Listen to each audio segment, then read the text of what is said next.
Oi, pessoal! Aqui quem fala é Suzana Varjão, estudante do curso de Engenharia Elétrica da UFBA e voluntária do ramo estudantil I3E UFBA. Sejam bem-vindos a mais um episódio do podcast, no qual falaremos um pouco sobre a Agência Espacial Brasileira.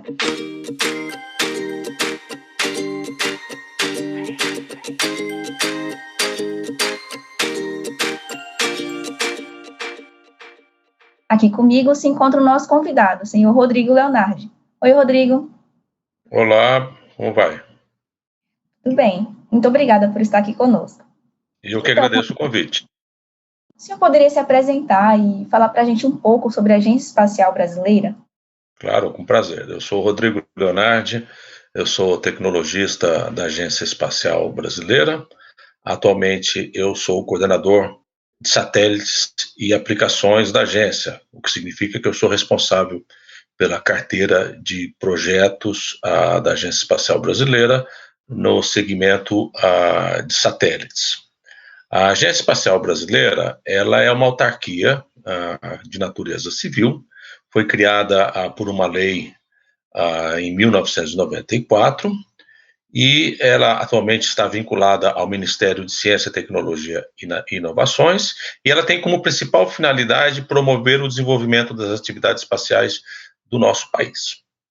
Ela realiza isso no marco do Sistema Nacional de Desenvolvimento das Atividades Espaciais, que é um conjunto de organizações e institutos que tem, então, como finalidade organizar a execução das atividades destinadas ao desenvolvimento espacial de interesse nacional. Os principais órgãos que participam do SINDAE, que é o Sistema Nacional de Desenvolvimento das Atividades Espaciais, são a AEB, como órgão central desse sistema, o Instituto Nacional de Pesquisas Espaciais, e obviamente vinculado também ao Ministério de Ciência e Tecnologia, e também o DCTA, vinculado ao Ministério da Defesa. Além disso, nós temos também participação da indústria e da academia. Então, em conjunto, esses órgãos se coordenam e se articulam para desenvolver as atividades que normalmente a gente identifica como o Programa Espacial Brasileiro, mas que, na verdade, elas são feitas obedecendo a uma política de Estado, que é a política de desenvolvimento das atividades espaciais do país. Nossa, apesar de parecer algo bem distante da nossa realidade, né? O nosso sistema espacial está bem estruturado. O sistema está, sim, bem estruturado, entretanto, o Brasil tem se esforçado, e eu acredito que é um esforço contínuo, para fortalecer as nossas atividades espaciais. O Brasil certamente pode e deve fazer mais do que vem sendo feito, e isso tem que ser feito de forma sustentável. Então, existe aí um esforço para que a gente produza entregas que sejam significativas e que gerem benefícios para a sociedade brasileira. Uma dessas entregas que o Brasil fez recentemente foi o satélite Amazônia 1, é um satélite da observação da Terra, que foi uma iniciativa da Agência Espacial Brasileira e do Instituto Nacional de Pesquisas Espaciais. Esse satélite foi lançado no dia 28 de fevereiro de 2021, há um mês exatamente, e ele, então, ele é um marco da engenharia nacional, porque é um satélite que foi completamente projetado e desenvolvido em nosso país, ele é operado pelo Brasil, e ele oferece informações que são muito importantes para o monitoramento do nosso território, em especial o monitoramento da Amazônia, e também monitoramento com aplicações para a agricultura brasileira. Esse digamos, a entrega mais recente.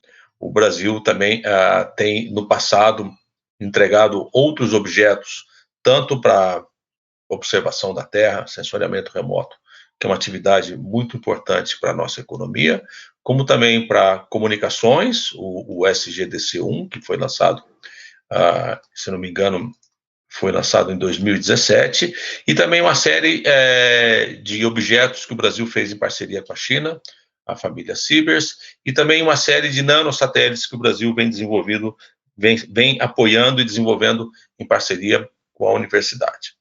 Em paralelo a tudo isso, existem também atividades no segmento de veículo lançador, o Brasil almeja, no futuro, possuir um veículo lançador próprio, que permita o lançamento de cargas úteis ao espaço, apesar do Brasil já ter um programa sólido de desenvolvimento de foguetes suborbitais.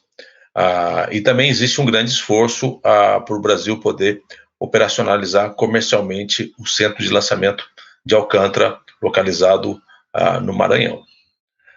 Essas são algumas das atividades que a agência vem desenvolvendo com seus parceiros ao longo aí, dos últimos anos. Entendi. Então é realmente algo bem dinâmico. Mas conta pra gente, como é que o senhor conheceu a Agência Espacial Brasileira? Como é que o senhor decidiu que queria trabalhar lá? Como foi a sua história? Bom, eu já venho atuando em temas que são relacionados ao espaço há mais de 20 anos. Na verdade, isso começou para mim na pós-graduação. Eu fiz pós-graduação no Instituto Nacional de Pesquisas Espaciais e no decorrer do meu mestrado e do meu doutorado, eu me envolvi em temas científicos que utilizavam satélites para embarcar suas cargas úteis e desenvolver a sua ciência. Então, foi aí que eu percebi a importância da atividade espacial. Tive a oportunidade de trabalhar em diversos projetos do setor. E em 2014, eu já conhecia a agência, obviamente, pela mídia, mas em 2014 houve um concurso para servidores da agência espacial. Eu me inscrevi nesse concurso, tive aí o privilégio de ser aprovado, e em 2017 eu fui então efetivado como servidor da Agência Espacial Brasileira, onde eu venho trabalhando desde então. Então, eu conhecia a agência no passado como pela mídia, né? Eu acompanhava o trabalho que a agência fazia, principalmente porque um dos principais parceiros da agência é o Instituto Nacional de Pesquisas Espaciais, onde eu já tinha atuado como estudante de pós-graduação e que eu tinha muita familiaridade com os projetos do Instituto. E depois eu tive a oportunidade de me juntar à agência como servidor e venho então trabalhando desde 2017 até agora. Eu tive a oportunidade de trabalhar numa variedade bem grande de projetos. Alguns projetos são projetos de satélite, como esses que eu mencionei. Outros são projetos também voltados para a divulgação das ciências espaciais. Um projeto muito interessante é o Centro Vocacional Tecnológico Espacial, que nós inauguramos em 2017, no Centro de Lançamento da Barreira do Inferno, em Natal, no Rio Grande do Norte. E esse centro, ele é voltado para um público jovem, de alunos do ensino fundamental e médio, onde nós oferecemos a esses alunos a oportunidade de aprenderem sobre tecnologia e ciência, sempre tendo como pano de fundo a atividade espacial. São oficinas que nós oferecemos aos alunos de foguetes, satélites e outras atividades, com o intuito de incentivar esses alunos a aprenderem mais e, eventualmente, inclusive, seguirem as carreiras de ciência, tecnologia, matemática e engenharia. Então, essa é uma atividade que eu apoiei, inclusive, durante um tempo. Eu coordenei o CVT. Também tive a oportunidade de apoiar algumas iniciativas de nanosatélites desenvolvidos nas nossas universidades. Recentemente, o Brasil lançou o NanoSat-C BR-2, é um nanosatélite para estudo do clima espacial, que foi desenvolvido pelo INPE, em parceria com a Universidade Federal de Santa Maria, e essa iniciativa foi apoiada pela Agência Espacial Brasileira. Nós lançamos, o Brasil lançou o nanosatélite de carona com o foguete Soyuz, do Cazaquistão, em Baikonur, no dia 22 de março do corrente mês. Então, foi semana passada, nós tivemos esse resultado sendo entregue, e ele já é o 7º nanosatélite lançado, preparado pelo Brasil ao longo aí ao longo do seu programa espacial que vem sendo executado aí pela agência. Então, são diversas atividades, é uma área muito dinâmica e muito diversificada, é uma área certamente, é uma carreira certamente muito interessante para os jovens cogitarem, que tiverem interesse, cogitarem seguir no futuro. Com certeza, e o Brasil vem se mostrando bem presente agora nessa área, mas, assim, um pouco mais específico, como é que é o seu dia a dia de trabalho como coordenador de satélites? E, assim, como é que está sendo nesse período de pandemia? Bom, durante a pandemia, nós temos recebido recomendações, obviamente, para a gente diminuir a possibilidade de contágio dentro da agência. Então, existem, em alguns casos, foram adotadas, inclusive, condições aí de regime de teletrabalho. Então, tem sido muito difícil dar continuidade a alguns dos projetos, porque alguns dos projetos que o Programa Espacial realiza, você não consegue fazer via teletrabalho. Muitas das outras atividades a gente consegue via teletrabalho, mas, por exemplo, o Amazônia 1, ele tinha o seu lançamento previsto para 2020 e houve um atraso de alguns meses devido à pandemia. Por que isso? Porque o objeto estava sendo testado no Laboratório de Integração e Testes localizado no INPE, e como você pode imaginar, você precisa que engenheiros estejam lá presencialmente ao lado do satélite para realizar esses testes. Então, os protocolos de precaução aí atrasaram um pouco a entrega desse projeto. Mas o meu dia a dia, ele também é bem dinâmico, né? A gente tem que estar em contínua comunicação com todos os nossos parceiros, sejam eles institutos governamentais ou parceiros na indústria, e a gente precisa estar em comunicação com eles, sempre na medida da EB se posicionar como um facilitador das atividades do Programa Espacial brasileiro.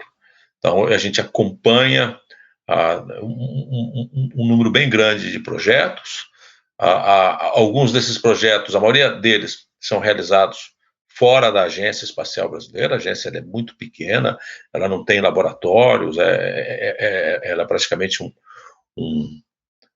a sua sede fica localizada em Brasília, então ela é praticamente um prédio com escritórios, mas nós, como órgão central, atuamos aí em coordenação com os nossos parceiros para realizar os nossos projetos. Então, a maioria dos nossos projetos estão sendo realizados em outras organizações, mas nem todos. Alguns deles, de fato, são realizados e executados diretamente pela Agência Espacial Brasileira. O meu dia a dia, então, é repleto de reuniões, repleto de atividades e marcos de entregas, e ele é bem agitado, e é uma grande satisfação. Eu acho que eu acho que é uma atividade, do ponto de vista profissional, que me dá grande satisfação a realizar. Entendo. Agora, sim, eu acho que é uma dúvida que fica aqui meio para quem está de fora, e eu tenho uma certa dificuldade de enxergar. O senhor citou que a Agência Espacial Brasileira, ela trabalha em parceria com muitos órgãos, não é isso? Isso. Como é o papel da Agência Espacial Brasileira? Como ela se diferencia, por exemplo, assim, em relação à AEB, o INPE e outros órgãos? Qual é a diferença entre as atividades realizadas pela AEB e os outros institutos? Bom, a AEB, ela executa a Política Nacional de Desenvolvimento de Atividades Espaciais e ela propõe as diretrizes e ela decide como são implementadas os projetos que são, digamos, que têm aderência à nossa política. Mas, como eu disse, isso é realizado no marco de um sistema, tá, formado aí principalmente pelo DCTA, do Ministério da Defesa, e pelo INPE, do Ministério da Ciência e Tecnologia, sendo que o INPE, historicamente, tem focado seus esforços nas entregas que são do segmento de satélites, e o DCTA tem focado seus esforços nas entregas associadas ao segmento de veículo lançador, sendo que ambos têm desenvolvido e focado também em atividades relacionadas ao segmento de solo, toda a infraestrutura necessária que a gente precisa para operar esses sistemas espaciais. O INPE tem um centro de rastreio de satélites em Cuiabá, e o DCTA é responsável por 2 centros de lançamento, um em Alcântara e outro em Natal, no Rio Grande do Norte. A AEB, como eu disse, ela é o órgão central que em coordenação com essas organizações, realiza e executa os projetos do Programa Espacial. Então, nós temos projetos do segmento de solo, nós temos projetos do segmento de satélites e nós temos projetos do segmento de veículos lançadores, todos eles no arcabouço da nossa política espacial. Em paralelo, também temos iniciativas de divulgação da ciência, do setor espacial, como mencionei, o CVT, e outras, mas assim, as principais atividades são focadas nesses 3 segmentos, conforme eu acabei de mencionar. Entendi, perfeito. Bom, eu tenho outra dúvida que é a seguinte, a AEB, no seu campo de atuação, ela trabalha em conjunto com outros órgãos e agências de outros países? A AEB possui uma assessoria de cooperação internacional que está, assim, continuamente seguindo fóruns aí, do setor internacional e se comunicando com outras agências. Então, nós temos, por exemplo, como eu mencionei, uma iniciativa aí chamada CIBERS, que é uma família de objetos para observação da Terra, que foi desenvolvida com a China e, portanto, há já uma parceria histórica entre a Agência Espacial Brasileira e a Agência Espacial Chinesa, com projetos e iniciativas coordenadas. O Brasil também tem, atualmente, já teve no passado e atualmente continua, tem iniciativas com a NASA, que é a Agência Espacial Norte-Americana. Em especial, o Brasil está desenvolvendo em conjunto com a NASA um projeto chamado SPORT, é um projeto do ITA, INPE, AEB e NASA, também para estudar clima espacial. É um nanosatélite que já está aí numa fase bem avançada de desenvolvimento e que em breve nós poderemos anunciar aí uma data de lançamento desse satélite. O Brasil também tem conversado com a Agência Espacial Europeia sobre múltiplas aplicações de interesse para o nosso país, e também tem conversado com agências aqui do nosso entorno geográfico, a CONAI, por exemplo, a Agência Espacial Argentina, e a CONIDA, Agência Espacial do Peru. Então, existe sim sempre uma troca de experiências, atividades. Recentemente também a agência, o Brasil celebrou um acordo com a Agência Espacial Sul-Africana para executar projetos de interesse comum, e existe um diálogo com agências de outros países. Então, o Brasil tem procurado esse diálogo e sempre que possível, sempre que a gente encontra condições favoráveis e sinergias aí de interesse mútuo, muitos desses diálogos resultam em atividades em conjunto, projetos de pesquisa e desenvolvimento ou até entregas para o Programa Espacial Brasileiro. Então, é uma área muito dinâmica, todo mundo conversa com todo mundo, e o Brasil tem procurado encontrar parceiros que nos ajudem a alavancar as atividades espaciais em nosso país. Entendi. Realmente é muito dinâmico o que você está mostrando para a gente. Agora, pegando esse gancho de que a gente está falando mundialmente, né, eu tenho uma dúvida também que é uma curiosidade, né? Atualmente, os detritos espaciais é um tema bastante discutido. Tem trazido grande preocupação devido ao risco de colisões com outros objetos espaciais e de trazer prejuízos para os projetos espaciais, além de que eu acredito que seja uma preocupação de todos os países, né, que de alguma forma desenvolvem atividades espaciais. Então, como é que a Agência Espacial Brasileira tem tratado essa questão nos últimos anos?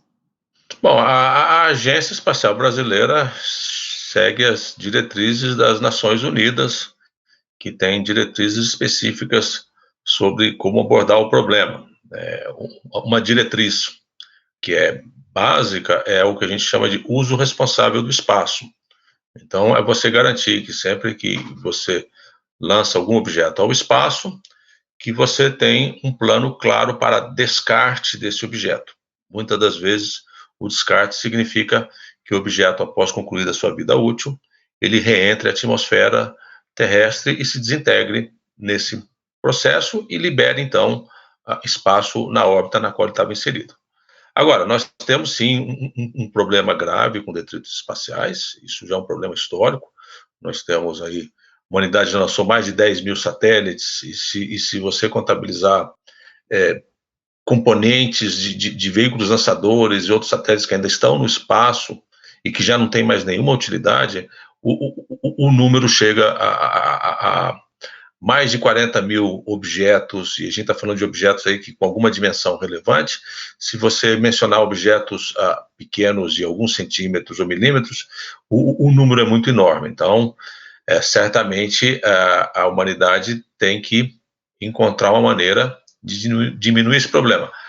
A humanidade está lançando cada vez mais e mais objetos ao espaço.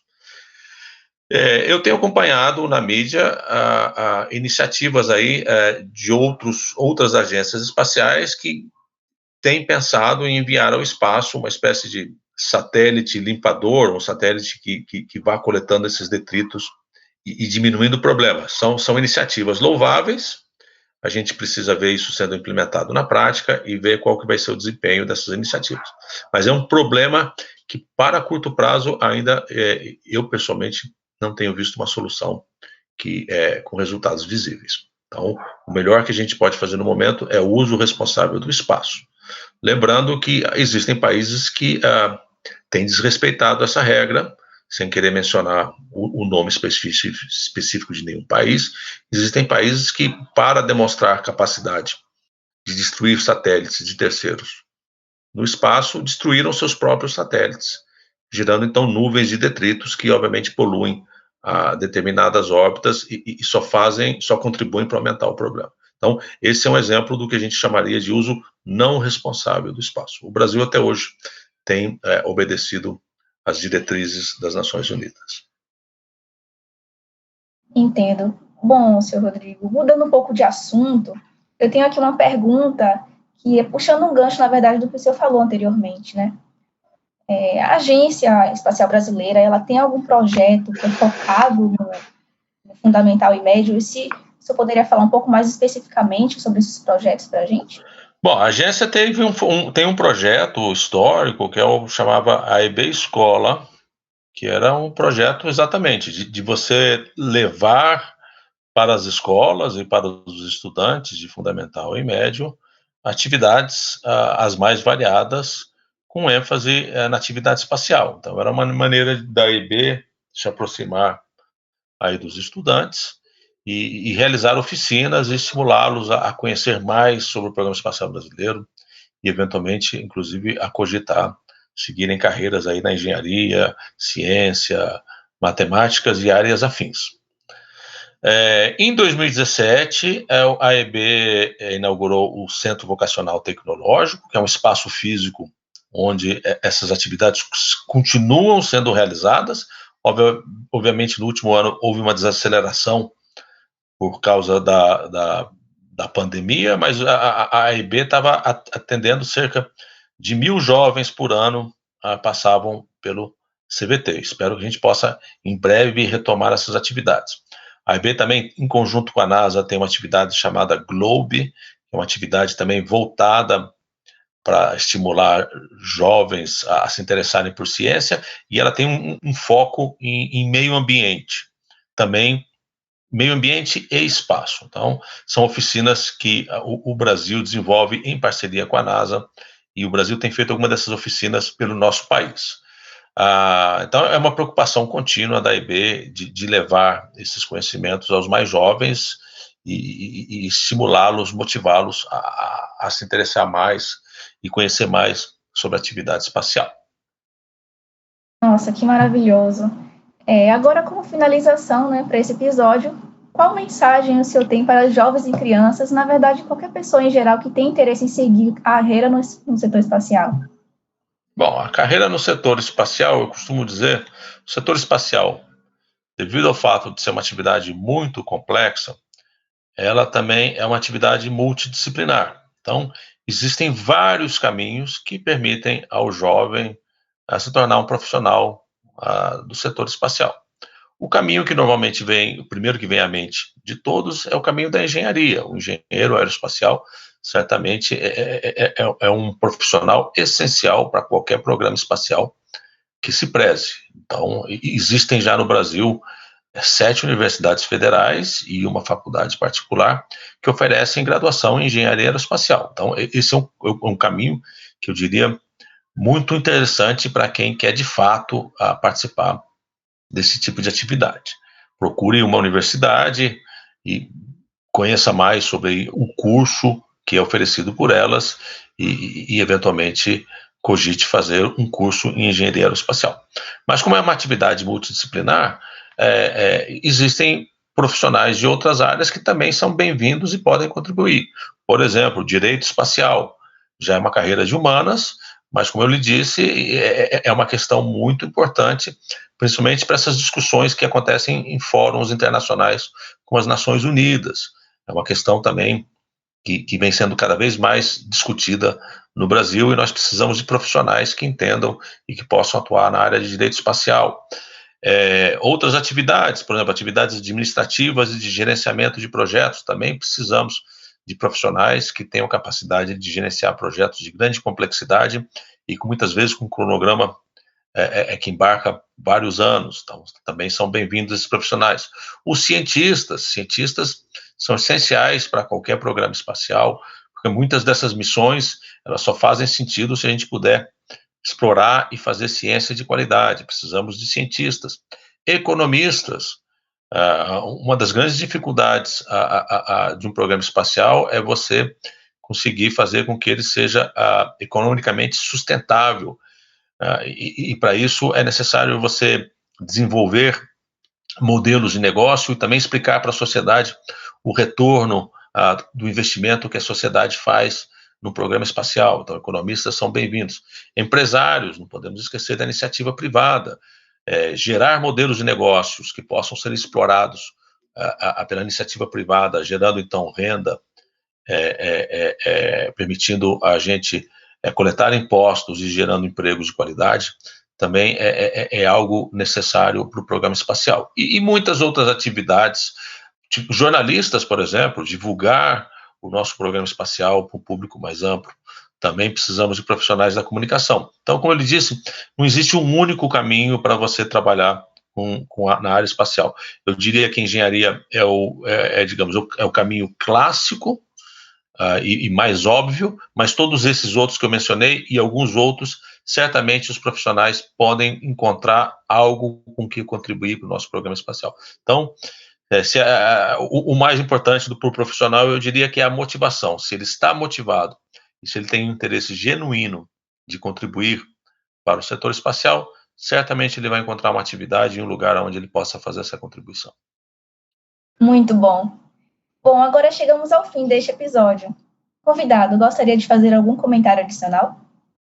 Eu agradeço o convite da Universidade Federal da Bahia e gostaria de parabenizá-los aí pela iniciativa de divulgar o nosso programa espacial e as iniciativas da EB e dos nossos parceiros para um público mais amplo. Muito obrigado. Perfeito.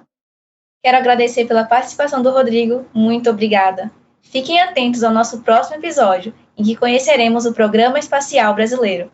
Se quiser conhecer mais, não deixe de acessar o site e as redes sociais da Agência Espacial Brasileira, assim como as mídias do ramo estudantil I3E UFBA, em que estamos sempre colocando novos conteúdos para vocês.